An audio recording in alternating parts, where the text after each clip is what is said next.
Okay, good morning po. Malapit ng ilang days na lang ba before Christmas? Ano date ba? 8 days na lang before Christmas. So, nakita niyo mas sinet up na namin yung ating paraffle later on. Pero mag-service muna tayo before natin, bago tayo mag-party. So, meron lang announcements yan. So, December 17, exchange gift. 5. Kaya nga. So, saan lalagay yung exchange gift? Hawakan lang muna. So, exchange gift, mamaya din yan after. Tapos sa kids din, meron pala. So, pwede pa kayong humabol kung yung kasama niyo mga bata. Wala pa, pwede pa silang makahabol. Bili lang kayo sa 7-Eleven. Next. Yan, Christmas service. So, again, meron tayong service sa December 24. Ng 10:30. So, mas maganda, maaga tayo makapunta dito para maaga din tayo makapag-start. And morning service lang to, so wala tayong breakthrough for the youth. New Year service din. No? May New Year pala, no? May service. No? So, December 31, ganun din, morning service lang din. So, as much as possible, gusto sana natin to be on time and be early para hindi natin masagasaan yung events during that day. Wala naman na atang ibang announcements, so yun, ipag-pray nyo na yung mga raffle na sana yan yung mabunot nyo later on. So, tawagin ko si Rai for our short but brief na Bible reading. Okay, tayo po tayong lahat and let's read our Bibles in Luke 1:26-35. If you have your own Bible, I'm reading in New King James Version po. Luke 26-35. Ako po magbabasa ng 26 hanggang 34, pero sabay-sabay po tayo sa 35. Okay? Alright, verse 26. Now in the 6th month, the angel Gabriel was sent by God to a city of Galilee named Nazareth, to a virgin betrothed to a man whose name was Joseph of the house of David. The virgin's name was Mary. And having come in, the angel said to her, Rejoice, highly favored one, the Lord is with you. Blessed are you among women. But when she saw him, she was troubled at his saying, and considered what manner of greeting this was. Then the angel said to her, Do not be afraid, Mary, for you have found favor with God. And behold, you will conceive in your womb and bring forth a son, and shall call his name Jesus. He will be great, and will be called the Son of the Highest. The Lord God will give him the throne of his father David, and he will reign over the house of Jacob forever, and of his kingdom there will be no end. And then Mary said to the angel, How come this be, since I do not know a man? Verse 35, sabay-sabay po tayo. And the angel answered and said to her, The Holy Spirit will come upon you, and the power of the highest will overshadow you. Therefore, also, that Holy One who is to be born will be called the Son of God. Let's pray. Lord, maraming salamat po sa umaga na to na dinala nyo nga po kami ng ligtas dito sa inyong tahanan. At Lord, maraming salamat po dahil sa inyong pag-ibig. Pinadala nyo ang inyong anak, inyong buktong na anak para po magbayad ng aming kasalanan at kami po ay magkaroon ng tunay na pag-asa galing po sa inyo. At Lord, tulungan nyo nga po i-prepare yung aming mga puso at aming mga kaisipan na kami po ay mag-focus lang sa inyo ngayong umaga na to worship you at patuloy nyo pong pagpalain ang aming service at ganoon din po yung aming mga kapatira na papunta pa lamang po sa inyong bahay. Kayo po ang mag-ingat sa kanila at maraming salamat po muli sa pangalan ni Jesus. Amen. Magandang umaga po. Welcome po sa The Bridge Christian Community. Bago po tayo mag-umpisa, kamayan po muna natin yung mga katabi natin. Ayan po. Kaharap natin at katalikuran natin at batiin po natin ang bawat isa ng Merry Christmas! Merry Christmas po sa inyo. At ngayong umaga po ay ating Church Christmas Party. Simulan po natin ang worship natin by singing this song. Let's sing! For unto us a child is born, a son is given, a son is given. For to us a child is born, a son is given, a son is given, the Messiah. Oh, to see him high and lifted up, shining in the light of your glory. Pour out your power and love as we sing, holy, holy, holy. For to us a child is born, a son is given, a son is given. For to us a child is born, a son is given, a son is given, the Messiah. Oh, to see him high and lifted up, shining in the light of your glory. Pour out your power and love as we sing, holy, holy, holy. To see him high and lifted up, shining in the light of your glory. Pour out your power and love as we sing, holy, holy, holy. Holy, holy, holy. Holy, holy, holy. Holy, holy, holy. Holy, holy, holy.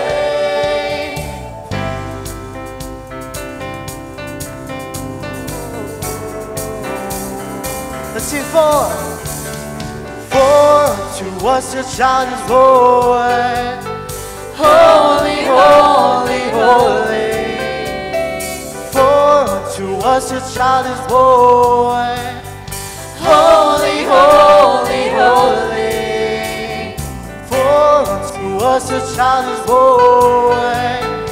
Holy, holy, holy. For to us a child is born. Holy, holy, holy. Angels, we have heard on high.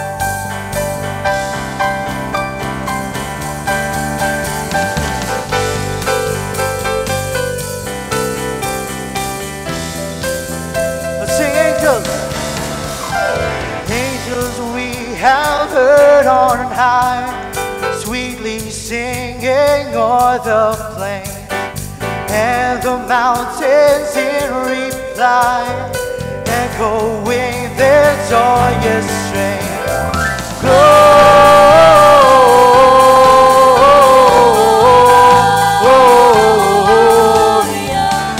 in excelsis Deo. Gloria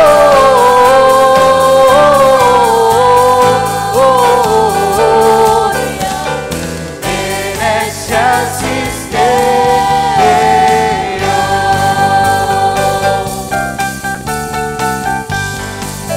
Let's see shepherds. Shepherds, why this jubilee? Why your joyous strains prolong? What the gladsome tidings be, which inspire your heavenly song? Gloria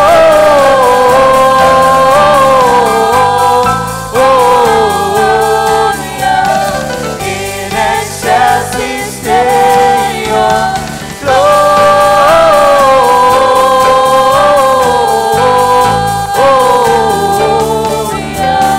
in excelsis Deo.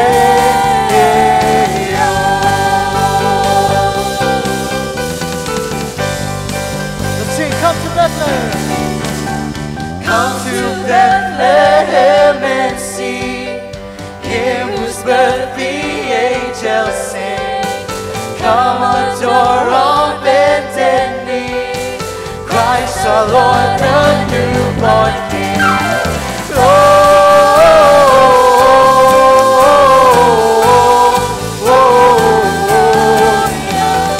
in excelsis Deo. Gloria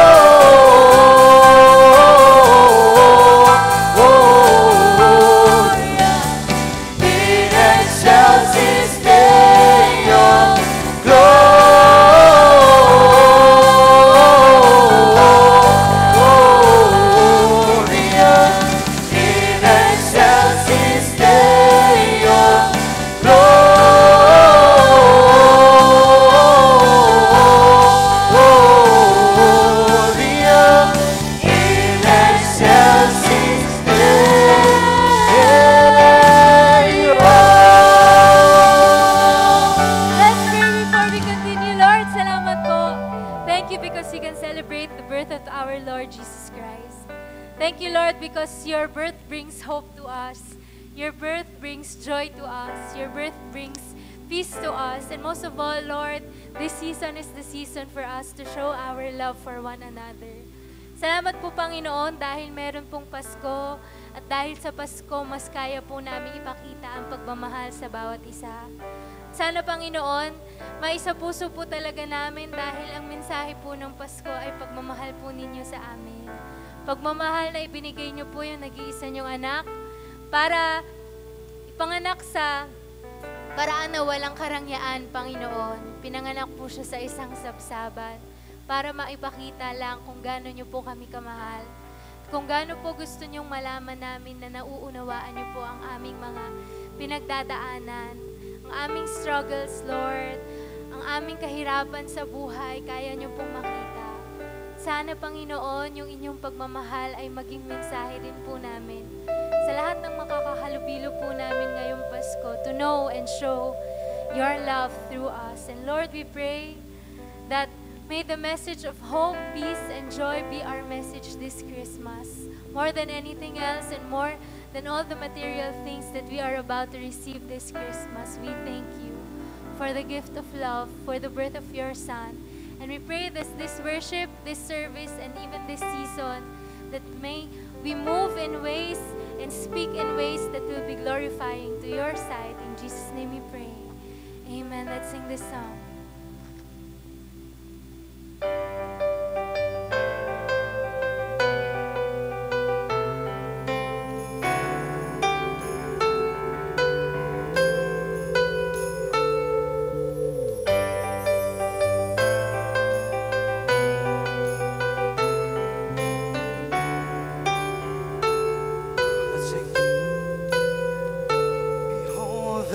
Star of Bethlehem, the Word of God has become flesh. Unto us a child is born, the Savior of this broken world. Oh, hear the angel voices sing, come, let us adore Him. Peace has come, for our King is with us. Fully God and fully man, He comes for all with open hands. He rules with love on David's throne. All praise belongs to Christ alone. Oh, hear the angel voices sing, come, let us adore Him. Peace has come, for our King is with us. Holy, holy, holy, Jesus, we adore Thee. Peace has come, for our King is with us.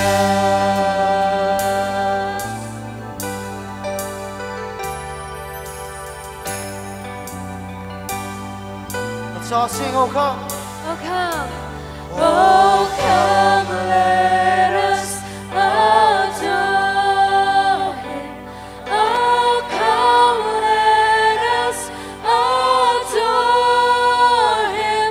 Oh, come, let us adore Him. Christ, the Lord. Oh, come, let us adore Him.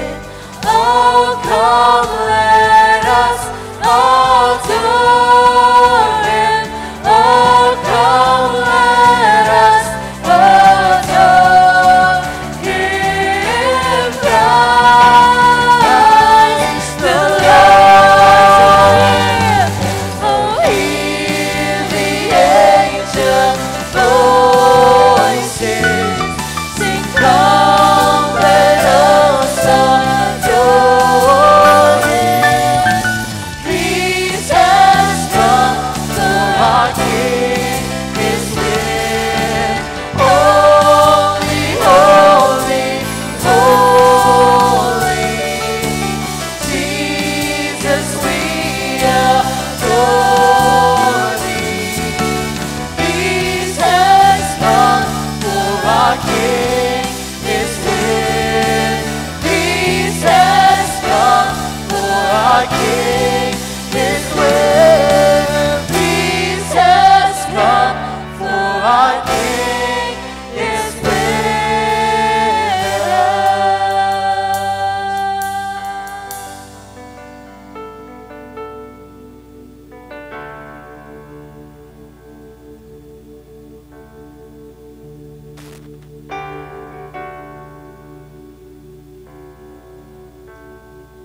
Let's sing. How can I say thanks for the things you have done for me? Things so undeserved, yet you gave to prove your love for me. And the voices of a million angels could not express my gratitude. All that I am and ever hope to be, I owe it all to thee. Let's sing to God. To God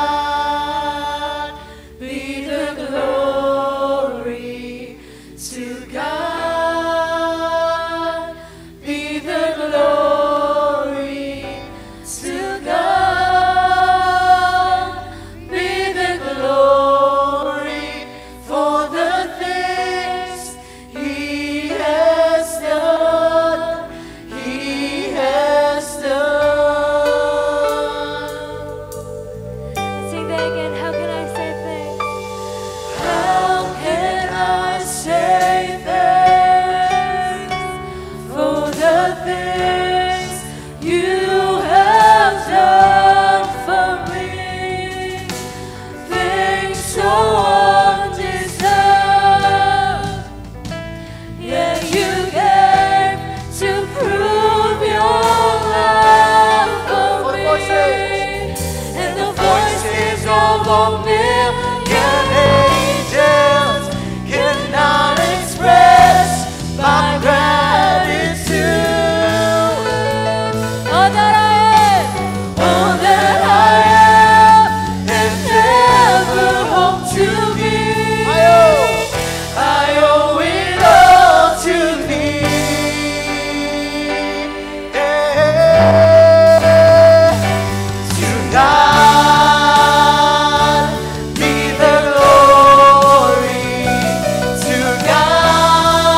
Heavenly Father, we thank you, Lord, for bringing us together here, and thank you, O God, for giving us this time and occasion where we can celebrate the birth of our Savior Jesus Christ. Thank you, Lord, for sending your Son to die on the cross, to resurrect one day, and to give us hope that there is life after this life.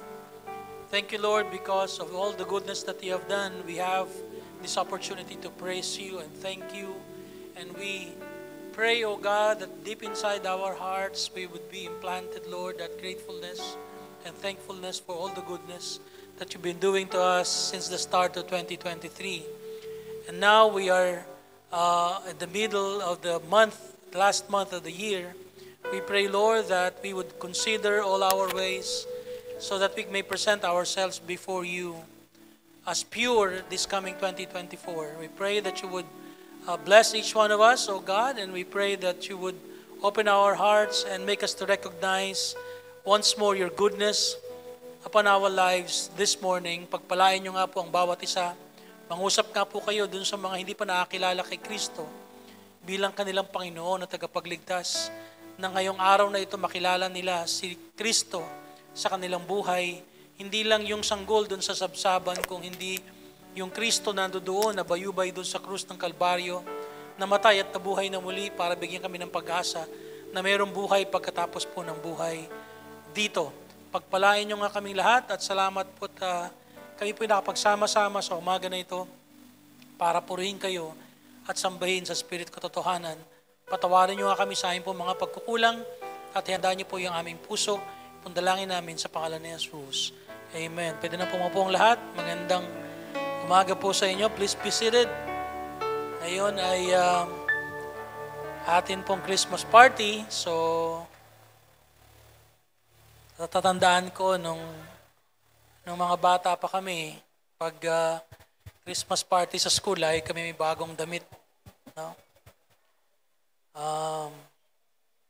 Kaya nakita ko yung mga bata nung the other day, Friday ba yun? Hindi, Friday pala, yung last day ng classes. Mga bata, mga bago yung mga suot, no? Mga naka-civilian. At mukhang Christmas party din nila sa kanilang mga schools. Okay, so kayo ba ay, alam niyo yung Vicky, na ihalo dito yung merong damage yata, di ba? Sa 6 na hanapin nyo na lang, no? Okay, magandang umaga sa inyo lahat. At ako naman ay nag-expect na medyo masaya tayo ngayon. No? Marami po tayong party dito sa church kasi meron pa tayo pong mga volunteer workers party ng church natin sa Thursday, this coming Thursday, I believe. No? At meron ding party mamaya yung youth after natin ngayong umaga na ito. So, pagkatapos po nating magmensahe, tayo po ay siguro kakain na muna. Diba? Ganun na. Ganun ang gagawin, no? Kakain muna po tayo. Tapos babalik tayo dito. Yung iba uwi na sa inyo para yung matitira, yun na lang ho mananalo ng mga prizes. Okay? So para kumonti na lang ho yung magjo-join. Pero kung gusto nyong mag-join pa din sa atin pong Christmas party, exchange gift at mga raffle, ay we want you to come back after you eat, no? So, nagdala ba kayo ng mga pagkain? Kasi kami ay hindi nagdala. Hindi nagdala. Makikikain lang kami sa mga dala nyo. Okay? So, hindi ko alam kung darating yung ating ni-request. Pero kung hindi man dumating, meron namang lechong manok tsaka lechong liempo. No? Pabili na lang tayo. At para tayo makapagsalo-salo. Anyway, tinapos po natin yung first part ng ating lesson at pag-uusapan naman natin ngayon ay on how we can learn to live. No?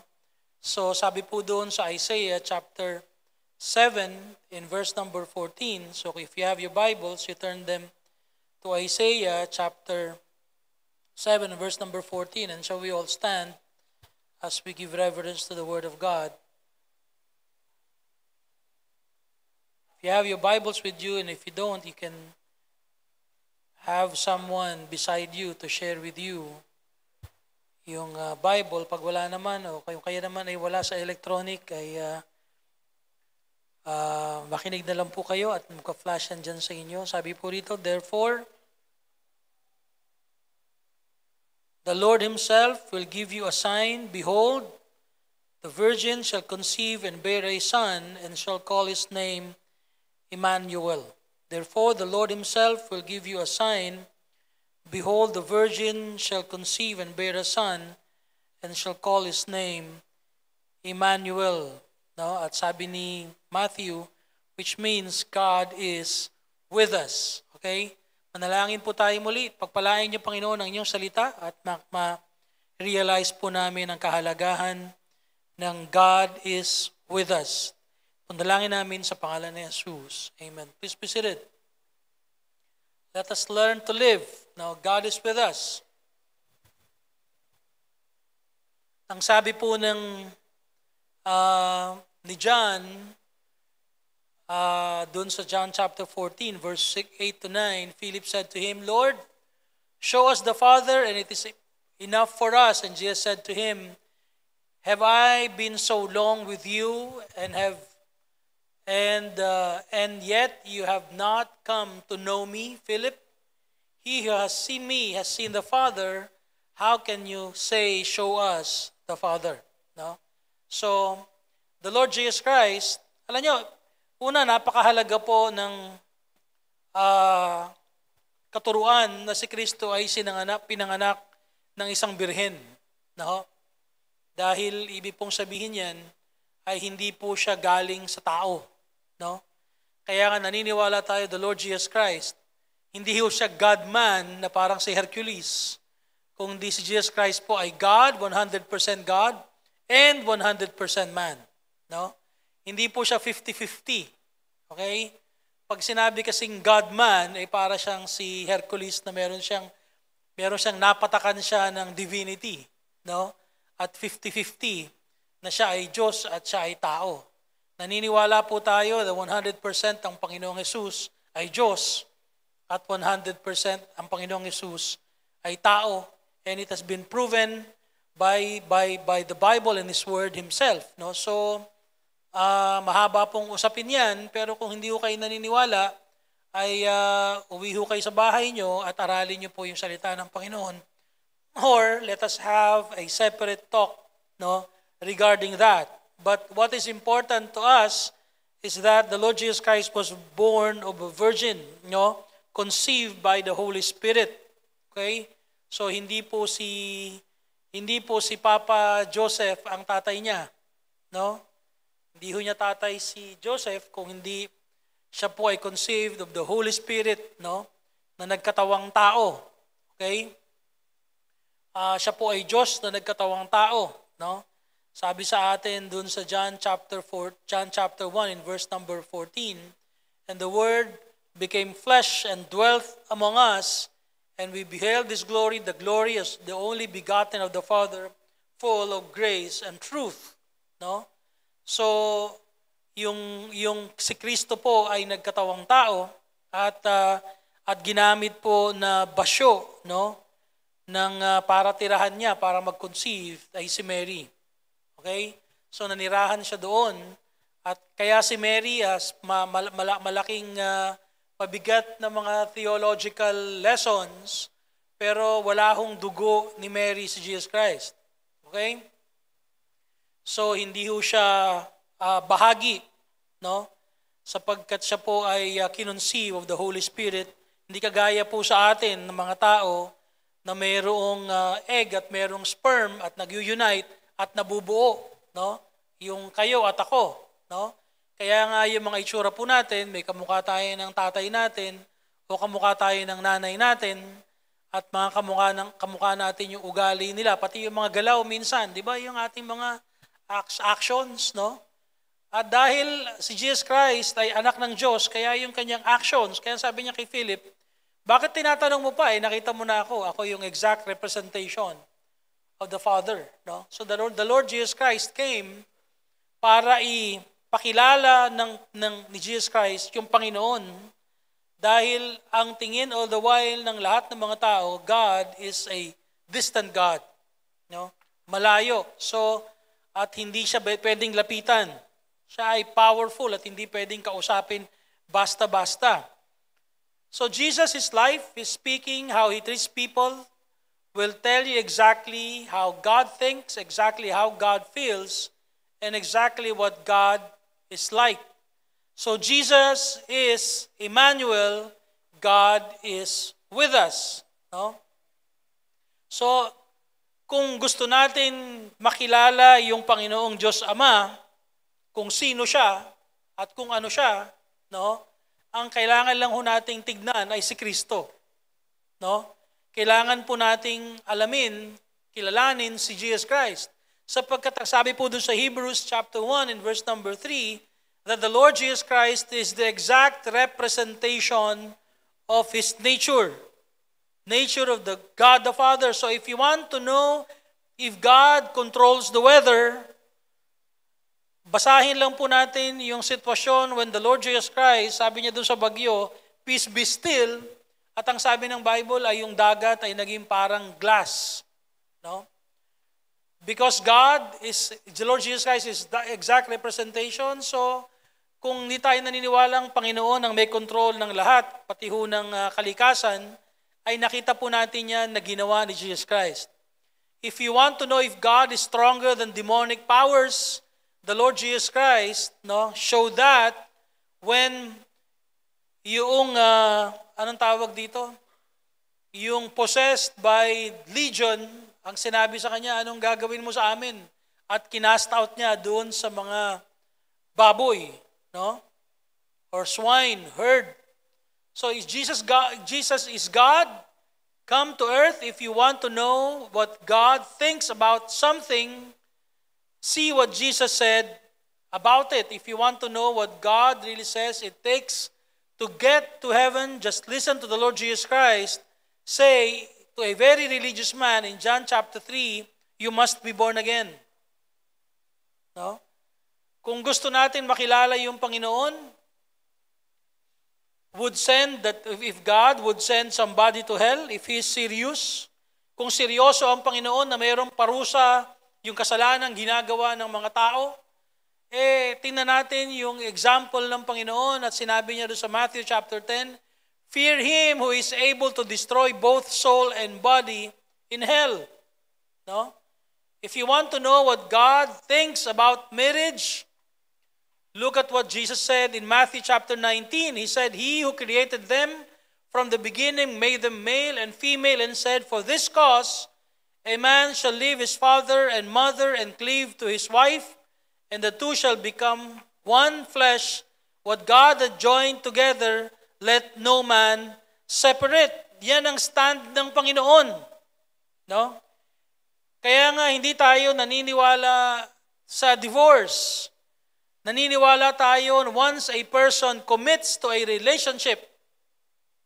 Relationship meaning in marriage, no? Kasi yung mga mag-boyfriend, girlfriend, wala pa yan guarantee kahit nga mag-engage na. Diba? Kahit binigyan mo na yan ng sing-sing, no? At sinabi mo na papakasalan na kita at ikaw na yung mahal ko. Hanggat hindi pumipirma yan ng kasunduan, ha? Sa harap ng mga tao at sa mga witnesses, no?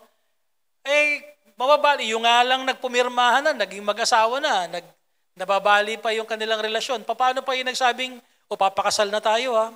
Engaged na tayo, committed na tayo sa isa't isa. No? Hindi pa rin ho yan guarantee. Dahil pwede pa rin magloko yung babae o yung lalaki. Ang daming mga storyang ganyan. Hindi yan. Kaya nga kailangan yung magkarelasyon ay talagang tunay na nagmamahalan. Hindi po pwedeng prescribed yung pagmamahalan. Hindi po pwedeng na default yung pagmamahalan.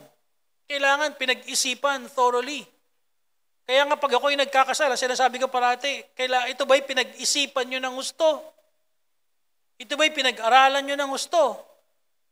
Ito ba'y sapagkat ang alam nyo, pag kayo nagsama na dito, nag-commit na kayo, itong sacred commitment na ito, hindi nyo lang commitment sa tao, commitment nyo sa Panginoon.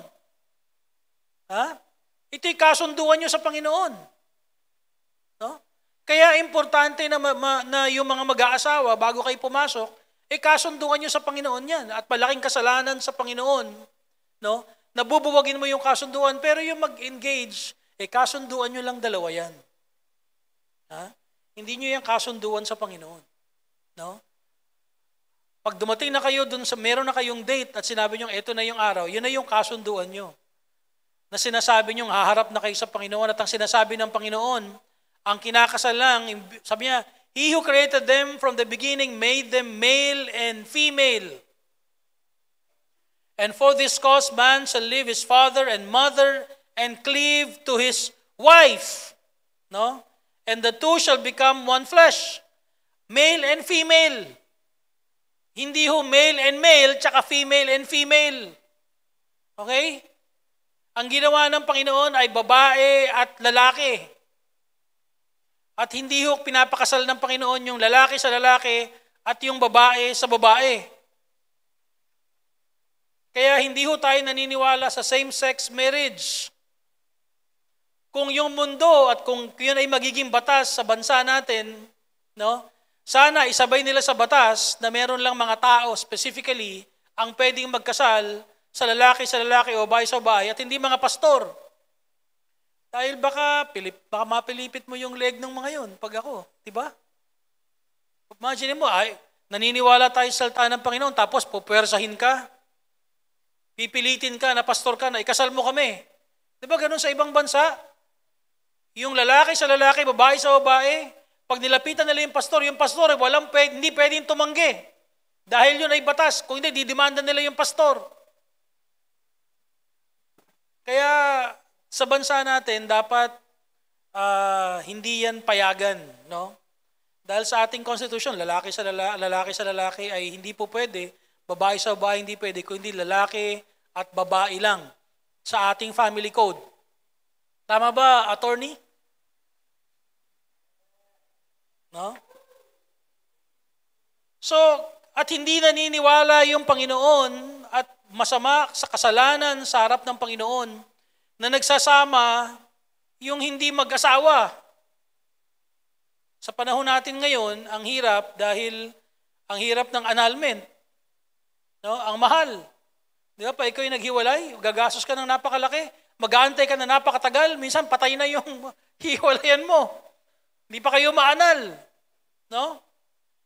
Kaya wala tayong choice, pero ang pinakamasama yung you have chosen to live, no, with the opposite sex nang wala ka lang talagang intention magpakasal. Yan ay kasalanan sa mata ng Panginoon. No? Na dapat nating itama. Okay? So if you want to know what God thinks about marriage, itong sinasabi ni Jesus Christ, itong sinasabi ng Panginoon tungkol sa marriage. Okay?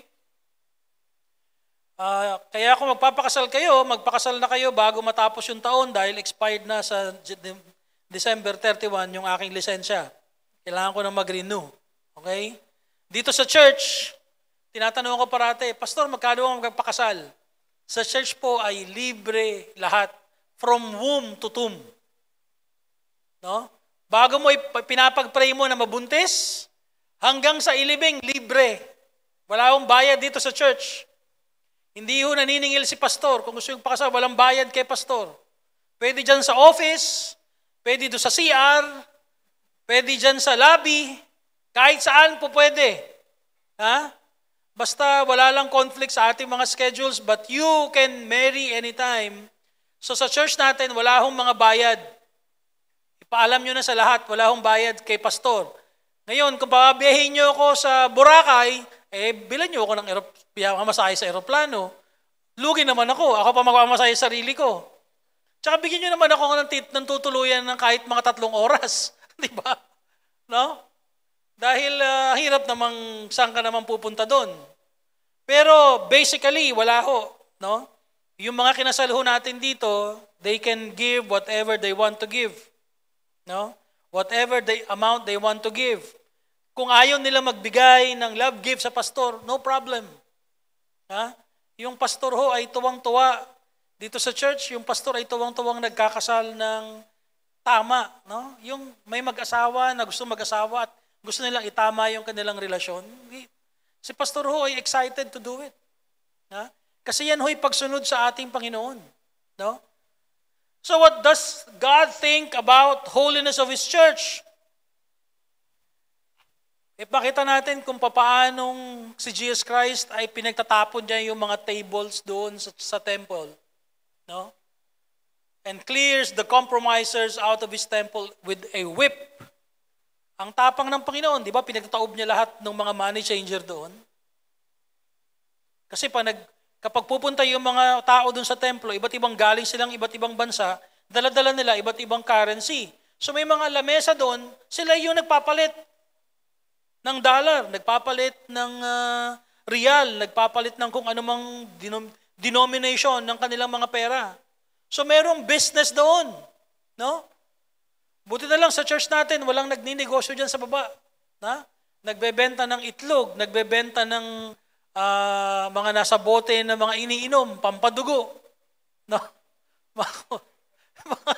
Nagbebenta ng kandilang iba't ibang kulay, pula, itim, pula, pink. Yeah? Yung itim pang masamang prayer, pang kulam. Buti wala tayong ganyan dito sa no? Kung hindi, baka naitaob kayo ni Tatay Nelson. Huh? But if we would like to think how God thinks about holiness, that's it. No? God wants His church to be holy. God wants every member of the church to be separated from the Word. Alam nyo, ang pinakamalungkot lang when all of these things, lahat ng mga kasalanan, no? Yung Panginoon, because of what all the things that He has done, ay He's still being hated, no? Kahit nga ngayon, kahit sa mga churches, di ba? A lot of people hated coming to church, not because of the goodness that the Lord Jesus Christ has shown and has done, no? Pero dahil ine-expose ng Panginoon yung kasalanan eh. Ha? Dito sa ating church, na-expose yung kasalanan. Kaya maraming galit kay pastor. No? Dahil yung iba umuwi at sinasabi, sino kayo nagkwento kay pastor ng buhay namin? Ba't alam na alam niya yung buhay ko? Ba't kilala kami ni pastor? Kapag tinuturo mo yung salita ng Panginoon, hindi po pwedeng hindi madaanan yung mga pet sins natin eh. Kapag tinuturo mo yung salita ng Panginoon, hindi po pwede yung Holy Spirit ay hindi mangusap para expose yung ating mga maling ginagawa. No? Yan po yung reality. At hindi sinasadya, hindi ko ginagawa ni pastor na pinupuntahan yung mga miyembro at tinatanong, kamusta ba itong tao na to at kamusta bang buhay nito? Ganda nga ganyan bang buhay niyan? Sige, i-project natin sa pulpit. Banata natin sa pulpit yung tao na yun. Hindi ko ginagawa dito yun. No? Ang ginagawa po natin, kagaya ni Jesus Christ, He has to expose sin. That's why people hated Him. The Pharisees hated Him. Basahin niyo yung Matthew chapter 23 on how the Lord Jesus Christ exposed the Pharisees. Sabi niya, mga whitewashed sepulchres. Mga parang mga nicho sila na pininturahan mo lang ng puti. Pero yung loob, pagkatao nila ay puro mga buto, nangangamoy. Gaano karami mga Kristiyano ang ganyan? Pagdating ng linggo, banal. Pagdating ng Lunes hanggang Sabado, mga demonyo. Mga impakto, mga ugali. Di ba? Magaling magpanggap. No? Magaling mag-project. Ang dali yata mag-project ng pagiging Kristiyano. Maging mabait-bait ka lang, maging mapagbigay ka lang ng konti. Di ba yan ang nature ng lahat sa atin. Hindi ka magiging masungit sa mga office mates mo. Hindi ka magiging masungit sa mga classmates mo. Hindi ka magiging masungit sa mga tao sa paligid mo, even sa neighborhood mo. Pero pwede kang maging walang hiya sa bahay mo. Di ba? Pwede kang maging masungit sa asawa mo. Pwede kang maging masungit sa mga anak mo. Pwede kang maging salbahe sa kanila. Lahat, papakitaan mo ng maganda, pera lang sa tahanan. Kaya maraming mga tao, selos na selos sa kanilang mga magulang. Pag may kausap sa telepono, ang sweet-sweet. mga office mate, mga kaibigan, ang ganda-ganda kausap, ang lambing-lambing. Pero pagdating sa anak, ang sungit parati. Ang daling mag-project, mga kapatid. Ha? Yan ang realidad.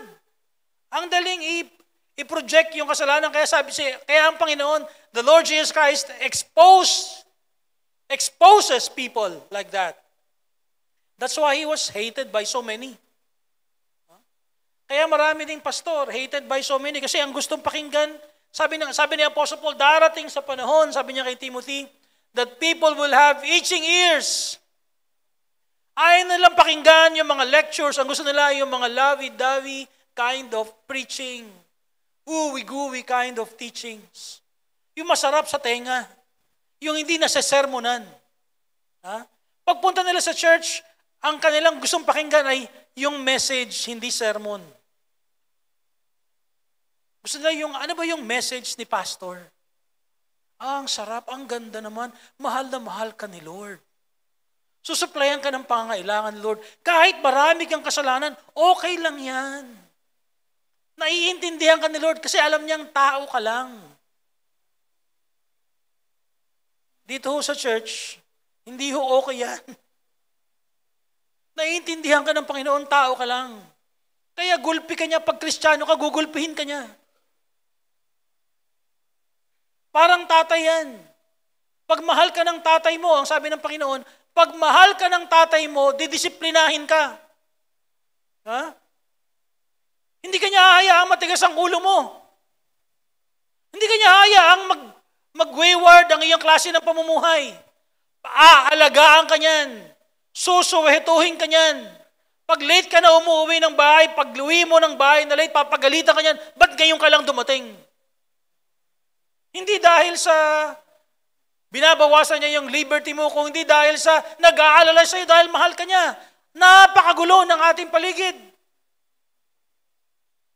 Hindi naman safe yung ating environment. Hindi naman tayo namumuhay sa isang bubble na kung saan kilala natin lahat ng mga tao. Kaya yung mga anak sa inyo rito, huwag kayong mga galit sa mga magulang nyo kapag parang nare-restrict yung mga movement nyo. They love you. They're concerned about you. Kapag ikaw estudyante pa at sinasabihan ka, huwag ka muna magre-relasyon, hindi ibig sabihin, ayaw ka niya. Hindi ibig sabihin, galit siya dun sa mga karelasyon mo. Hindi ibig sabihin, ayaw ka niyang maging masaya. Ang gusto lang niya, tapusin mo muna yung pag-aaral mo, anak.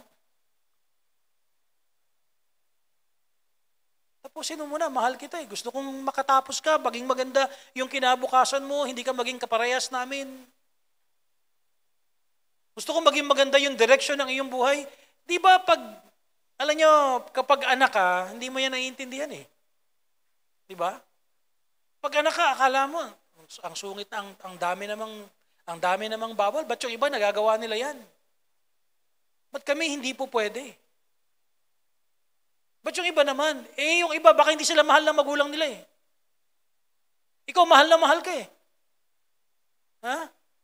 Kaya mo ikumpara yung sa iba. Ikumpara mo yung matuwa ka na yung mga magulang mo ay concerned about you. At ang sasabihin mo sa magulang mo, salamat sa magulang ko. Mahal na mahal pala nila ako at inaalagaan nila at concerned sila sa akin kinabukasan. Hayaan mo tayo, Nay, pagsusumikapan ko, mag-aral lang gusto. Magtapos. Pero walang tao who did not hate those people who are giving them, showing them love, no? Restricting somehow yung kanilang mga movements because of their love for them. Walang tao magmamahal sa isang tao who have exposed their sins and wrongdoings. They will always hate. That's why the Lord Jesus Christ was hated. Sa dami ng milagrong kanyang ginawa, sa dami ng kabutihan ng kanyang ginawa, hindi yun ang kinagagalitan ng mga tao. Galit sila, sabi nun sa John chapter 3, in verse number 20, for everyone who does wicked things hates the light and does not come to the light lest his works should be exposed. Kaya ayaw nila sa Panginoon because in-expose ng Panginoon. Kaya ayaw ng mga tao magpupunta sa mga church, kagaya ng church na ito, because na-expose yung kasalanan dito, yung mali dito.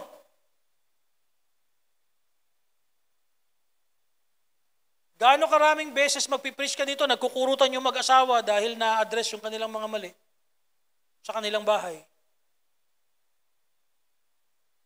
Gaano karaming beses na tuwan-tuwa yung magulang kapag nagpipreach ako na kagaya ng sinabi ko lang, habang katabi niya yung anak niya. Dahil nabibigyan ng warning. You want to know what God thinks about our business? Just listen to the Lord Jesus Christ tell Martha that all her chores weren't the most important thing, but just sitting at His feet was. Gaano karami sa atin, sobrang abala tayo sa maraming bagay. Pero hindi tayo pwede maging abala sa Panginoon. Lahat na lang ng trabaho at responsibility gusto mong gawin. Maliban na lang sa Panginoon. And many of us would even think we are overcome by our responsibility in this life, that we are forgetting our responsibility to the Lord.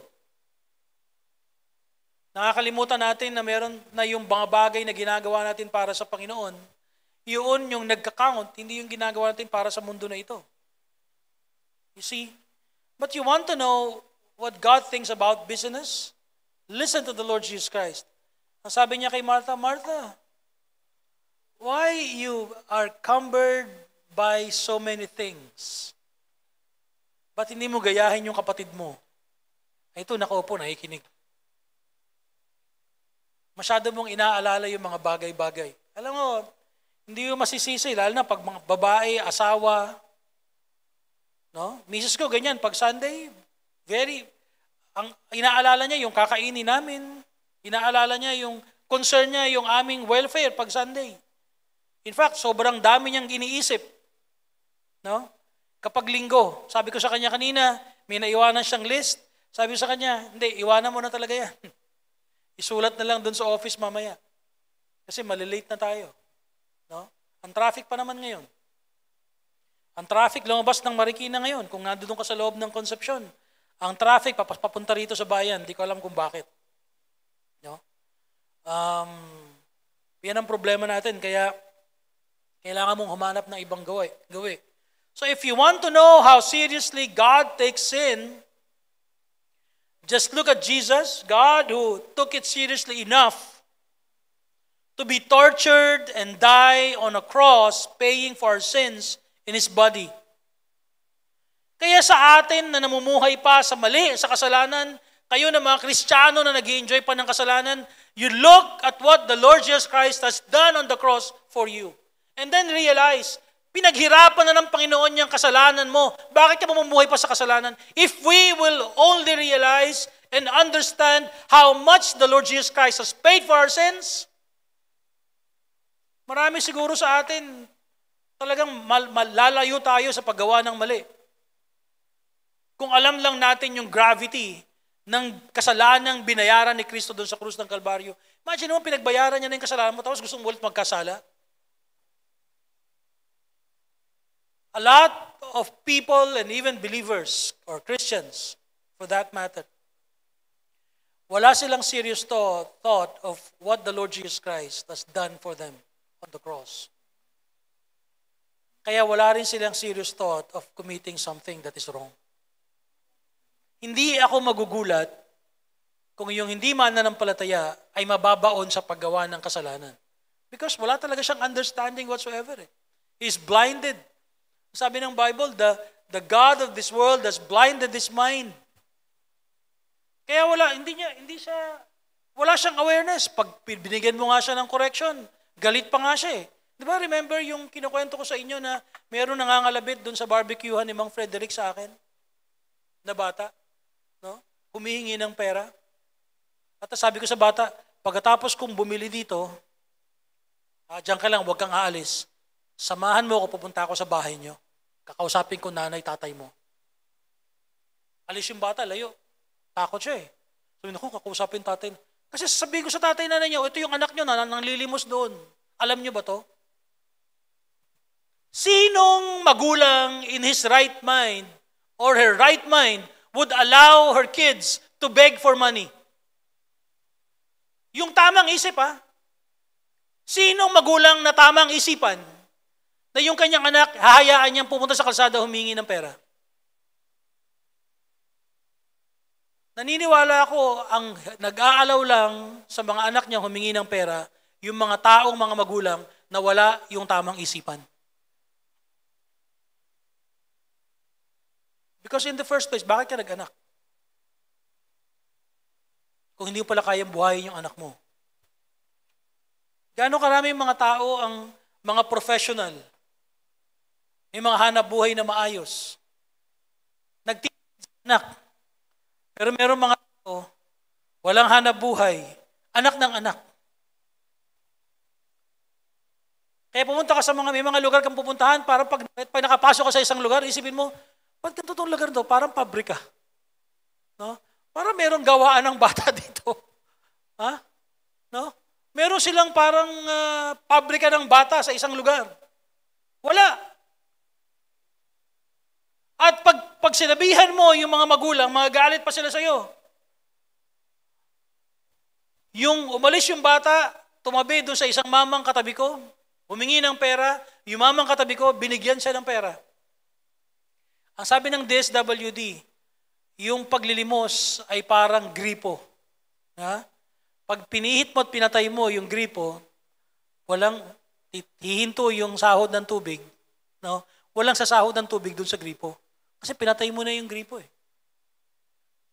Hanggat hindi ka tumitigil sa pagbibigay sa mga bata at naawa ka sa kanila, kawawa naman, bibigyan mo, hindi sila titigil sa lansangan. Bakit? May nagbibigay sa kanila eh.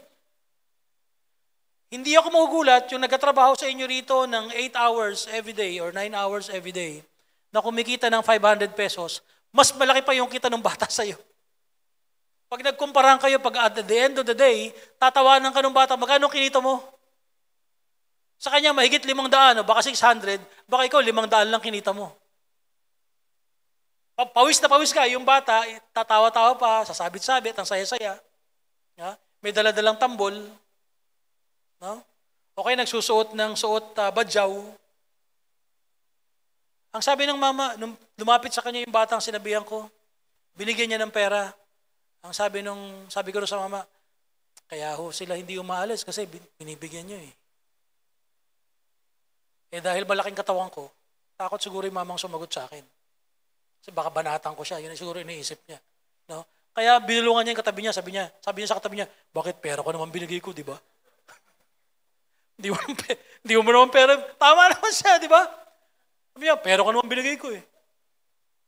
No? Pero hindi niya nasabi sa akin yung harapan. Pero you realize kung gaano yung mama nagbigay sa kanyang buturan ng kanyang puso, he has done that out of generosity. Hindi mo naman pwedeng questionin yung kanyang generosity and concern and love, no, towards those who are really poor, no? But the truth of the matter is this. Pag hinayaan mo yun, kinukonsinti mo yung kasalanan ginagawa ng magulang niya that's not able to provide for their children. Ha? Na wala silang pakialam doon sa welfare ng kanilang mga anak. Yun ang nangyayari. And understand how much the Lord Jesus Christ took sin seriously by dying on the cross and paying for our sins. And if you want to know if He will really forgive you, then here, the Lord Jesus Christ gives. That's why we believe that God is the God of second chances, because of the Lord Jesus Christ. Anong sabi niya doon sa adulterous woman? Nung ready na siyang batuhin at patayin at sabi ng mga nasa paligid niya, eto, nahuli namin, caught in the act. Nagkukomit ng adultery. At ang punishment ay death. Sapagkat the Lord Jesus Christ was under the law at that time. Old Testament pa yung kanyang batas na sinusunod. Hindi pa grace. Hindi pa sisimula yung grace period. Hindi pa nagsisimula yung grace period na kung saan ay hindi mo na kailangang sundin yung Old Testament laws ng lahat ng strictly. In-exercise ng Panginoon na yung grace, medyo humaba na yung PC at pasensya. No? Pero imagine mo, nahuli yung adulterous woman, at ang sabi na nakahuli sa kanya, ito, kailangan ng patayin to. Ano ang sabihin mo, Panginoon? Ang ginawa ni Jesus Christ, sumulat siya doon sa lupa. Di ba yun ang storya? Sumulat siya dun sa lupa at sinulat, hindi ko alam kung anong kanyang sinulat. Siguro sinulat niya lahat ng kasalanan ng mga taong may hawak ng bato. Ikaw ay sinungaling, ikaw ay mangloloko, mandaraya, ganito, ganyan. Kung ano man mga ginagawa niyong kamalian. Hindi ko alam what the Lord Jesus Christ has written. Basta nung tumayo yung Panginoon, ang sabi ng Panginoon, sino yung walang kasalanan? You cast the first stone. And everyone was guilty at that time. Nagulat na lang yung babae na nakayuko, hiyang-hiya siya sa kanyang ginagawa at handa na siyang tanggapin yung fate niya na siya'y mamamatay. Pagdilat niya, the Lord Jesus Christ was only the one left. At ang sabi ng Panginoon, neither do I condemn thee. Period. Yung mga sinabi ng Panginoon. Sabi ng Panginoon, hindi na, ako, pinapatawad kita, hindi kita sinisisi sa mali mong ginawa. Hindi kita masisi sa mali mong ginagawa, that's it. Ang sabi ng Panginoon, neither do I condemn thee. Go and sin no more. Go and sin no more. Ganon ang gustong mangyari ng Panginoon sa ating lahat. Ang gusto ng Panginoon, papatawarin niya tayo sa ating mga kasalanan, pero wag na tayo magkasala ulit. Isn't that great when you understand and know that God is a God of second chances? Nagkamali ka, tatanggapin ka ng Panginoon, lumapit ka sa Kanya, patatawarin ka niya. Hindi siya magko-condemn. I've been telling this time and time again to so many people whose hearts are so stirred up by the sins that was committed to them by other people. Not realizing that this is the kind of Jesus that we serve. That He is the God of second chances. Na parang pag nagkasala ka, kino-cross out ka na, binubura ka na sa kanilang vocabulary. May ginawa ng kasalanan sa atin to, sa akin to, hindi ko na to paniniwalaan, hindi ko na to bibigyan ng second chance. Dito sa church, marami tayong binigyan ng second chance. Pero gumagawa pa rin 3, 4, 5 beses ng mga kalokohan. That's the time we took action. Huh? Pero we give people second chances. We love to give people second chances. Why? Because we have a God, the God of second chances. If you want to know God, look to the Lord Jesus Christ. He is Emmanuel. God is with us. For in Him dwells all the fullness of the Godhead bodily. Colossians 2:9 says, in Him the fullness of deity dwells in bodily form. God literally, physically came into this world in the person of Jesus Christ. He is Emmanuel, God with us. In Romans 8:15 says, you have received a spirit of adoption by which we cry, Abba, Father. When the Holy Spirit, which is the Spirit of Christ Jesus, comes into your life, He gives you that confidence that God is your Father. And He is. God is with you. If you have trusted the Lord Jesus Christ as your Savior and Lord, kung humingi tayo ng tawad, nanampalataya tayo kay Kristo bilang ating Panginoon na tagapagligtas, God is with you. God is in you through His Holy Spirit because of your faith in the Lord Jesus Christ.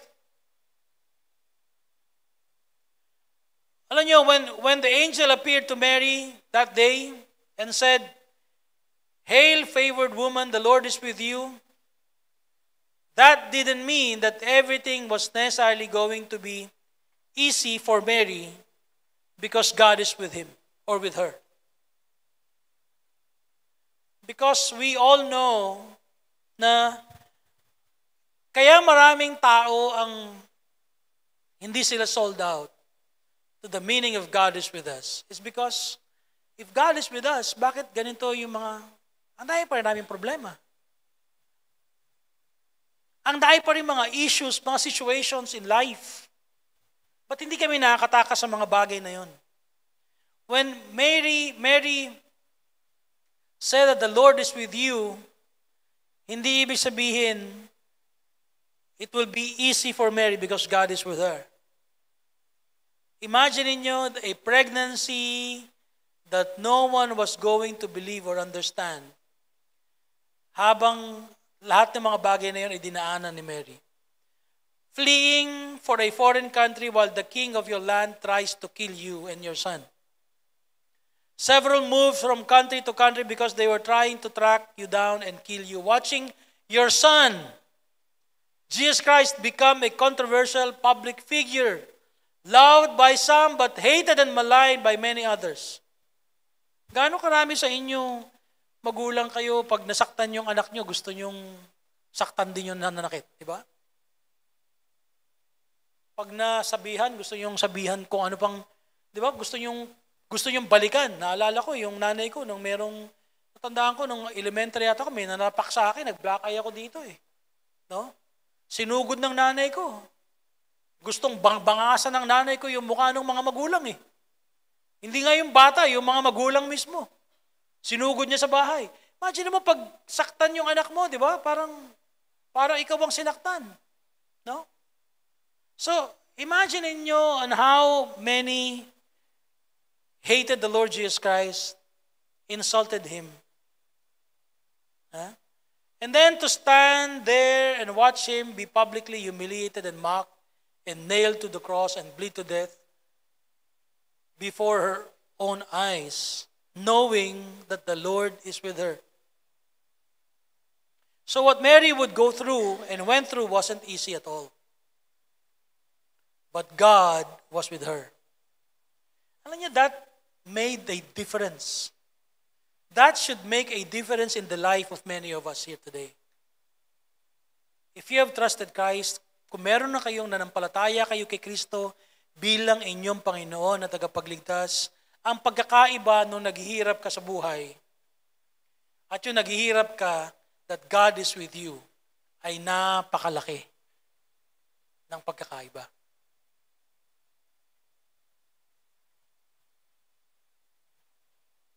Huwag tayong maniwala na kapag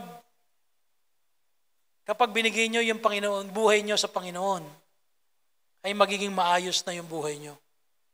That it would be easy for you. Alam nyo, mag-uusap nga kayo mag-asawa kagabi while, hindi ko lang kung saan kayo papunta eh. Galing siya dun sa party niya, sa mga barkada niya. At sabi ko sa kanya, going back to the kind of life that I've lived, no? Para siyang Bible story. Parang Bible character na Bible story. Na yung ibang mga tao parang ang dali ng mga buhay para sa kanila ng proseso, gising ka, tulog ka, trabaho ka, provide ka sa pamilya mo, pawisan ka and all.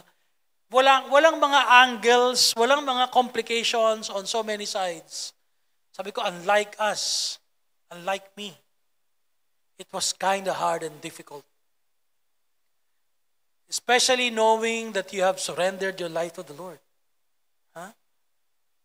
Kaya nga, huwag niyong isipin na Christian life is easy. That's a lie. Kapag nakarinig kayo na nagpipreach na pastor, sabihin, napakasarap ng buhay Kristiyano, walang problema ang buhay Kristiyano, that's a lie. Pag kung nagbabasa ka ng Bible, malalaman mo yung nagsasalita sa iyo, niloloko ka lang niya eh. Sa dami ng hirap, ang hirap ng buhay Kristiyano, Christian life is not easy. It wasn't easy for Mary and if it won't be for you. Pero if Jesus is your Lord, if Jesus is your Savior, and then the Holy Spirit is inside your heart, then God is with you. That makes the difference. God is with us. That means that God is right there with you every day of your life if you are truly saved. At that has a huge implications for us if God is with us. So when we become Christians, He comes into your life and He is with us and He is in us all the time. We don't have to ask Him to be with us because He is with us. If you have trusted the Lord Jesus Christ, He is with you. God is with you. We don't have to wait to talk to Him. He is here to talk to us. We don't have to hope He might speak to us. He will speak to us in His Word. Ito na yung kanyang salita, kompleto na. Nandito na yung mga instructions ng Panginoon para sa atin if we will read it and let Him speak to us to the Holy Spirit. Kaya nga, anong dapat nating gawin, mga kapatid? Live victoriously because God is with you. Live victoriously. Huwag tayong parang talunan parati. Di ba nung bata pa ako, lagi akong nakakita ng mga mama na excited. Dala-dala nila yung kanilang manok. Meron kaming kapitbahay, magaling magtari. Siya yung pinupuntahan para itari yung manok. No? Minsan nasugatan pa siya dahil malikot yung manok. Pero magaling siya magtari, nakabaliktad yung manok, hawak ako yung isang paa, lalagay niya yung tari dahil pag yung tari ay maluwag, wala, talo ka na kagad. Patay ang manok mo. No? Di ba? Yung manok mong pula. Manok mong pula ba yun? Ha? Patay siya pag hindi maganda yung kaya lahat ng kilala ko bago pumunta ng Sabong, excited sila. Naku, na-training nila yung kanilang mga manok. Binubugahan pa nila ng, di ko alam kung anong binubugahan nila doon. Gin ba yun? Ha? Basta tapos kinakalaykay-kalaykay pa nilang ganyan. Hawak yung buntot, pinatraining, pinapractice, sinasabong. Tapos eto na, linggo na. Ha? Hawak na yung manok. No? Manok na pula. Lalagyan na ng tari, papunta na siya doon. Pag-uwi, wala nang dalang manok. No? Ang lupay-pay. Ganyan, ang lungkot. No? Tapos karatista pa yung asawa niya. Di ba? Ang lungkot niya, no? Ganyan. Sabi ko, kitang-kita mo yung talunan tsaka yung panalo. Pag yung panalo, yung manok niya, meron pa siyang isang bitbit na manok na tinanggalan na ng balahibo. Diba? Kasi tawag nila yata, bali manok, di ba? No? Bitbit niya na yun. Ang saya-saya, tuwang-tuwa. Tatawagin yung mga kumpare, mga kapitbahay. Di ba? Maya-maya, nagiinuman na, pinupurutan na yung tinalong manok. No? Pero pag umuwi, talunan, ang lungkot. Alam nyo, parang maraming Kristiyano, sa buhay pagiging Kristiyano, parating laging parang talunan. Parang laging malungkot, laging matamlay. Ha? Lampera. No? Litkita. Alam nyo, ang realidad ay ganito. Sometimes life is good. Sometimes life is bad. No? May mga sakit sa bahay. May mga problema tayo. No? But then there are in between times when it's mostly okay. Ha? Pero sa lahat, kung ito man ay pangit na hindi maayos na araw ngayon o magandang araw ngayon, mga kapatid, we have to live a victorious life as a Christian. And that doesn't necessarily mean na victorious ka kasi laging sinasagot yung prayer mo. Hindi lahat ng Kristiyanong nag-take ng bar exam nakapasa. I'm sure marami doon hindi nakapasa. Ibig sabihin ba nun, dapat sila ay parang talo sa sabong? O dapat sila, ang sinasabi nila, exam na lang ako ulit. May gastos, pero I'm going to pursue my dreams. Diba? I'm going to say it one day, Lord, praise you. Alam mo yung mga kilala ko na Kristiyano, mga active sa church, 2 beses nag-take ng bar, bagsak. Kaya hindi na sila nag-take. Siguro na-discourage na. No? Pero mga active sa churches. Pinopromote sa kanilang mga churches. Talagang pinagpe-pray ng buong church. Para kagaya sa atin dito, ano kaya nung lumabas yung bar, si Abby hindi lumabas doon? Pagdating nyo ng Sunday dito, lahat kayo siguro nakayuko. Tapos niyayakap si Abby, iyakan. Kawawa ka naman. Tapos yung iba, belat. Buti na. Kasi mga inggitero yung iba, di ba? Pero gaano karaming sa atin ang no matter what happens, ako nire-ready ko na yung sarili ko noon eh. Sabi ko, kung di ba pasa si Abby, Lord, just give me the heart to accept. No? And then prepare again. Baka ako na mag-take para sa kanya dahil baka mahina ulo niya eh. Ha? Baka mas matalino ako. But it doesn't necessarily mean kapag victorious ang buhay natin, kaya victorious kasi laging answered prayer. Yung ina-expect niya laging dumarating. Pag victorious ang buhay mo, ibig sabihin mga kapatid, you're committed to the Lord no matter what happens. Ano man ang mangyari, may problema man tayo, hindi man maayos, may kulang man sa pamilya natin, sa ating mga sarili, you are committed in growing in your relationship with the Lord, and because of that commitment, your life will be victorious. You want life to be victorious because you want to follow His will for your life. You want your life to be victorious, you understand that there will be hills and there will be valleys in Christian life. Hindi lahat nandoon sa bundok. Meron din mga valley sa ating mga buhay. But God is with us. Have victory because we are focusing on the Lord Jesus Christ. Why? Because God is with us. Kaya maraming hindi victorious na Kristiyano because their life is not focused on the Lord Jesus Christ. Their life is not focused on the life thereafter. Kaya nga sabi ni Apostle Paul, huwag kayong magbigay ng maraming atensyon. Parang awa nyo na, huwag nyong ubusin ang inyong lakas sa mga bagay na nakikita sapagkat yung mga bagay na nakikita ay mawawala. Sabi ni Jesus Christ, huwag kang mag-invest sa mga nakinakalawang, sa mga nabubulok. Lay up for yourselves treasures in heaven. That's why your life will be victorious. Kaya hindi ka malungkot na parang talo ka sapagkat ang inisip mo, lahat ng nangyayari sa buhay mo ay resulta ng pagsunod mo sa Panginoon. At dahil sinusunod mo yung Panginoon, nandoon ang isipan mo doon sa langit wherein ang sabi sa atin, you have the peace. Sabi sa Philippians chapter 4, the peace that passes all understanding. You have that kind of a peace. Peace that passes all understanding. Nilalampasan niya lahat ng pag-unawa. Naiintindihan mo lahat ang nangyayari. Alam mo lahat ng sitwasyon sa buhay. Alam mo kung bakit mayroong pangit at bakit mayroong maganda. At hindi kayang sirain ito, yung disposition mo sa buhay. Kaya you can live a life that is victorious. You know that God is with you.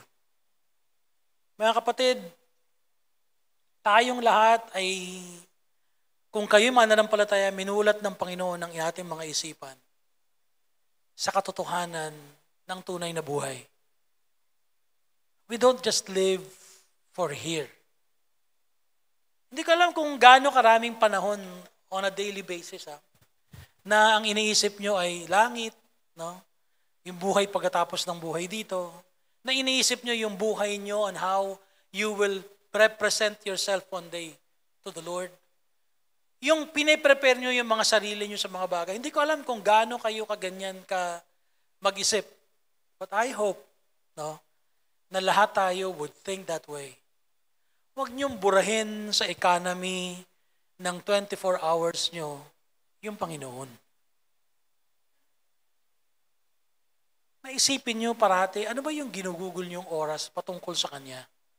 Para nang sa ganoon, we are not caught up with the things of this world that we forget na mayroong mas magandang lugar na nag-aantay para sa atin. Kaya nga, hindi ka kayang sirain ng sitwasyon sa buhay. Hindi ka kayang sirain na talunan ako ngayon eh. Lahat tayo mayroong talong panahon eh. Di ba? Lahat tayo mayroong loging sitwasyon. No? Kagabi, hindi ako makatulog sapagkat sobrang sakit. Parang dati yung aking sciatic ay, yung sciatic ako umaatake dito sa kanan sapagkat meron akong na-pinch na nerve dito dahil nagkaroon ako ng slip disc. No? Parang konting lakad ko lang, sobrang painful. Dahil kahapon ay naglakad-lakad ako doon sa mall, naghanap ako ng mga bibilin. Matagal ako nakatayo dahil binili ko yung mga ventilador na yan. Ha? Tsaka iba pang mga items. Binili ko lahat yan kahapon. Buhat-buhat ko lahat yan. Hirap na hirap ako. Pwede na magsinungaling ng konti, di ba? Para kunyari talagang, para bida ka si pastor, bida si pastor. Okay, so, doon nakasinyelas lang ako. Hindi ako pwede nakasinyelas lang. Dahil susundo lang ako kay Vicky eh. Kaso nakasinyelas lang ako. Galing akong badminton eh. Dire-diretso na ako doon eh. So kaya ang sakit-sakit nito hanggang ngayon. Medyo masakit pa rin. No? Ginamit ko yung exercises ng PT na kay barkada ni Vicky. Nawala yung pain. Nagulat ako, nawala yung pain. No? So effective pa rin talaga sa akin. Parehas pa din yung nerve na napipinch niya. At exactly, ganun pa din yung dapat kong gawin. Hindi lahat, paghiga mo, sarap tulog mo. Noong isang araw, paghiga ko, kagad ako, tulog kagad ako, hilig kagad. Sabi ko, kailan, parang hindi nangyayari na sa akin itong mga gantong sitwasyon na paghiga mo, tulog na kagad. Minsan ang dami yung pang iniisip. O minsan may nararamdaman ka pang kung ano-ano sa katawan mo. Hindi lahat pare-parehas, di ba? Yung sitwasyon natin sa araw-araw, hindi pare-parehas eh. Pero dahil we know that God is with us, although we do not know what will happen, wala tayong control whatsoever, but we know that God is with us. Meron tayong assurance na, Lord, total, ikaw naman ang bahala sa amin eh. Ha? Basta wag mo lang alisin yung aming puso dun sa, wag mo lang kaming pakain sa sitwasyon ng buhay dito. Wala kayong ma-overwhelm at ma-overcome ng mga bagay sa mundo na ito. Dapat yun yung panalangin natin. Why? God is with you. Hindi lahat maayos, hindi lahat maganda, but you know that God is with you. Ang saya mong haharapin yung bawat araw. Gigising ka ng masaya, matutulog ka ng masaya, at kung sakasakaling kukunin ka ng Panginoon, nakangiti ka. Di ba? Wait, bakit namatay nakangiti? Masaya sa kay Lord eh. Yeah? No? At peace siya eh. Because God is with that person. And I hope ma-realize natin gaano kahalaga yung sinasabi na the Lord Jesus Christ is Emmanuel. God is with you. God is with me. So no matter what it is that you're going through, maybe you're going through right now. Meron kayong mga situation sa inyong mga pamilya, meron kayong mga pangangailangan, meron kayong mga problema, meron kayong sitwasyon, no? Hindi nyo alam kung anong hihahanda nyo. Lord, hindi namin alam kung anong hihahanda namin, nag-struggle kami. Iba sa inyo, nakatingin doon sa fiesta, sana manalo kami noon. Di ba? Ang init din sa bahay namin, nakatingin kayo sa ventilador, sana sa akin yung isa. God is with you. Ha? Who knows? Okay? Tayo po tayong lahat, shall we all stand? Tayo po'y manalangin, let's bow our heads.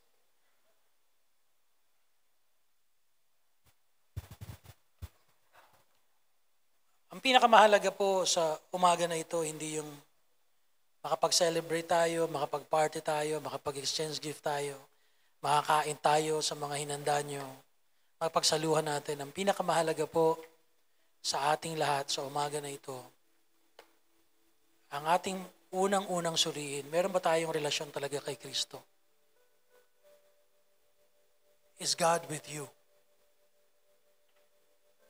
Is Christ with you?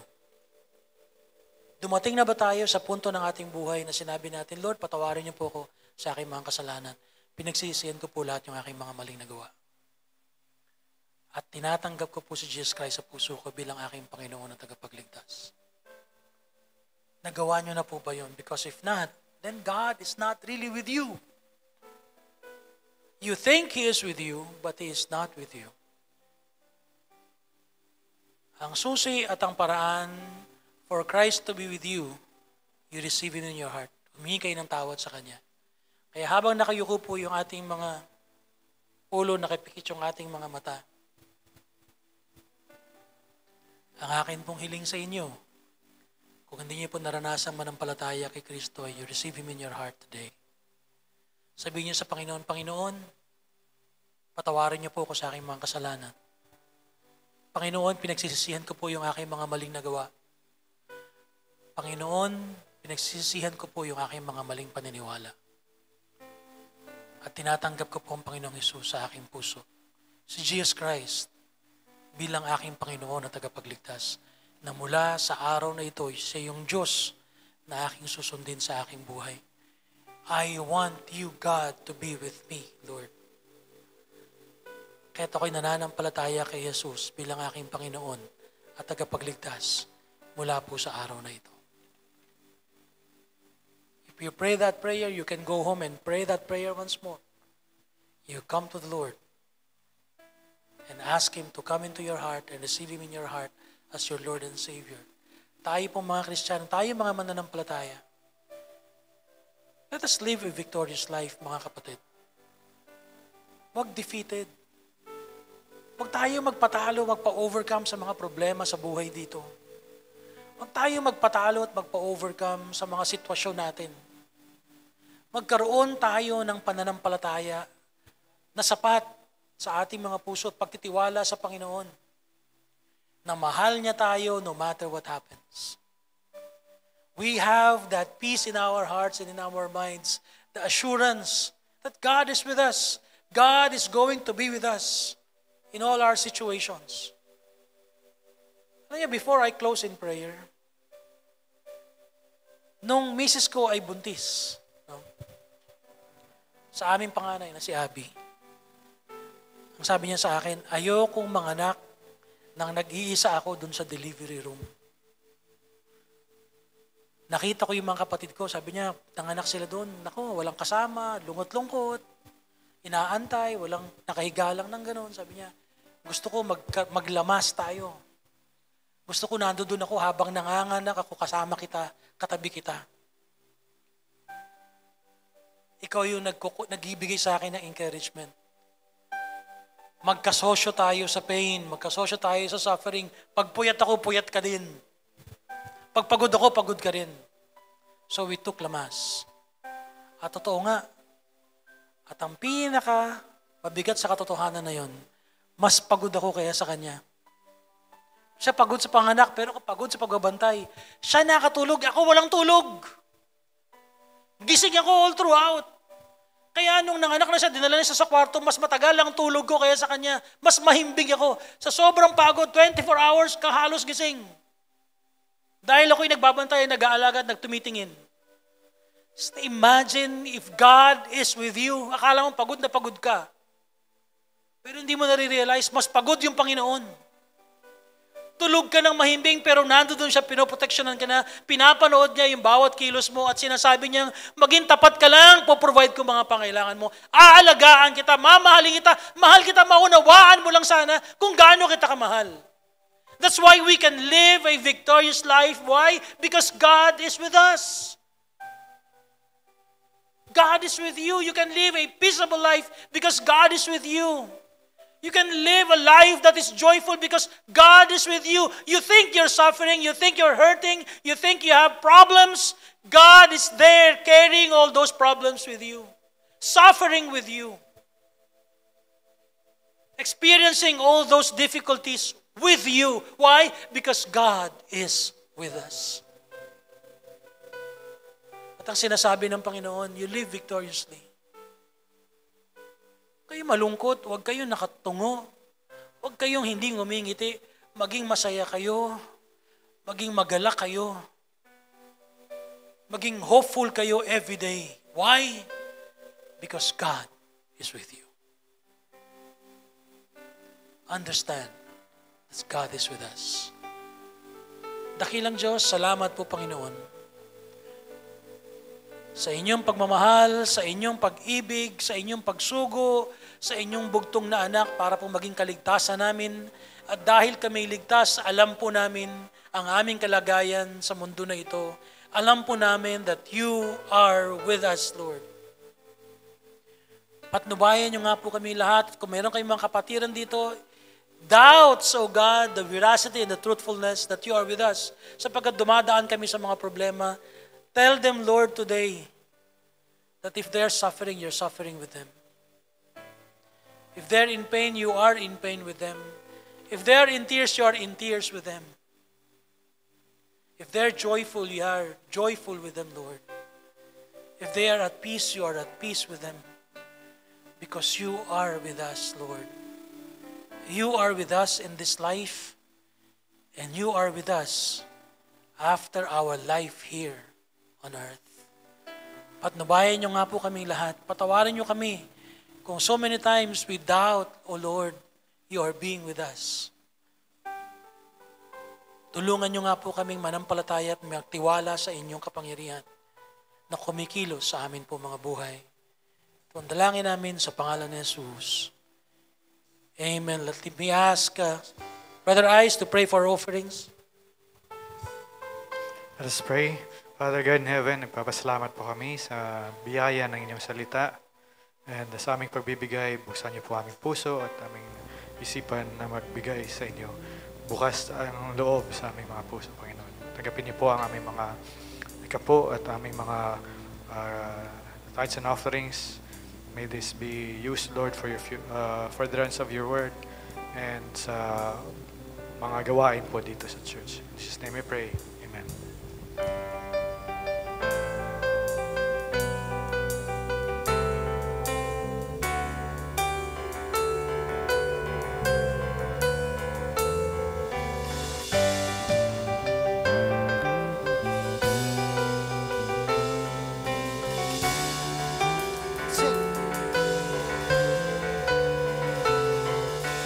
Hear the angel voices sing, come, let us adore Him.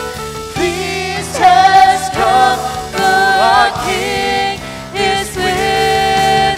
Holy, holy, holy, Jesus, we adore Thee.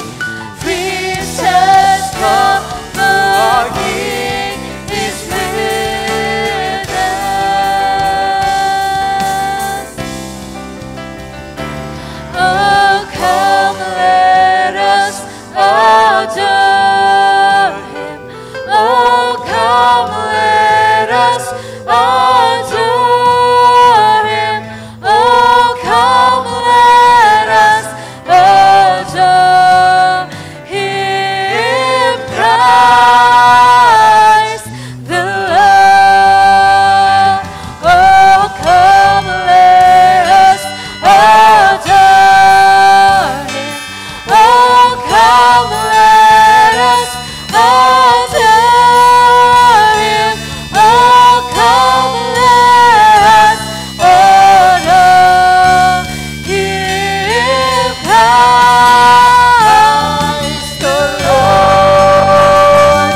Oh, hear the angel voices sing, come, let us adore Him.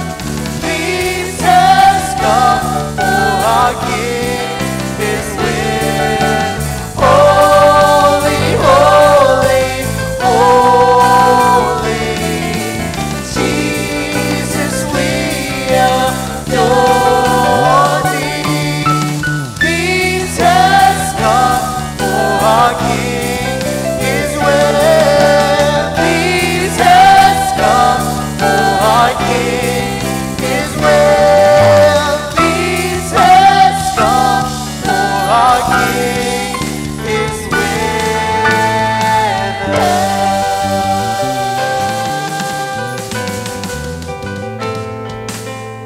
Okay. Okay, pwede na pong maupo ang lahat. Ayan. So, kailangan ho daw yata ng ilang mga taong magtutulong para mag-serve sa baba. At piniprepare na yung pagkain natin. So, kakasya naman daw yun, huwag kayong mag-alala. At yung atin pong mga raffle prizes ay di ko alam kung anong mechanics nito. Mamaya igahanda na natin yung mechanics, no? So diyan lang po kayo, walang gagalaw. At kung gusto niyo hong